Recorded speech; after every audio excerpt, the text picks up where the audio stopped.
మొట్టమొదటి factory outlet మన Mukunda jewellers లో అన్ని జ్యువెలరీపై బిఏ 2 to 12% మాత్రమే. No making charges. విచ్చేయండి ముకుందా జ్యువెలర్స్. మా నూతన బ్రాంచెస్ అతి త్వరలో జూబ్లీహిల్స్ మరియు వైజాగ్ లో ప్రారంభం.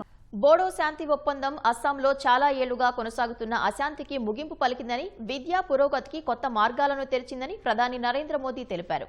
ప్రస్తుతం అస్సాంలో కాల్పుల శబ్దం స్థానంలో సంగీత వాయిద్యాల శబ్దం వినిపిస్తోందని చెప్పారు. గువాహటిలో 10,000 మందితో నిర్వహించిన బోడో నృత్య ప్రదర్శన కార్యక్రమానికి ప్రధాని హాజరయ్యారు.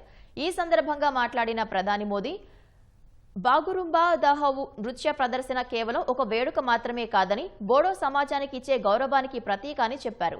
అత్యంత వేగంగా అభివృద్ధి చెందుతున్న రాష్ట్రాల్లో అస్సాం ఒకటని, దాని పురోగతి దేశ వృద్ధిలో ఒక భాగమని వెల్లడించారు. అస్సాం ప్రధాన స్రవంతి నుంచి బోడోల్యాండ్ వేరుపడి ఉండేలా కాంగ్రెస్ చూసిందని ఆరోపించారు. ఓటు బ్యాంకును ఏర్పరచుకోవడం కోసం చొరబాటుదారులకు కాంగ్రెస్ తలుపులు తెరిచిందన్నారు. లక్షలాది మంది చొరబాటుదారులు ఆక్రమించుకున్న భూములను హిమంత బిశ్వ శర్మ ప్రభుత్వం ఖాళీ చేస్తుందని ప్రధాని మోదీ వివరించారు.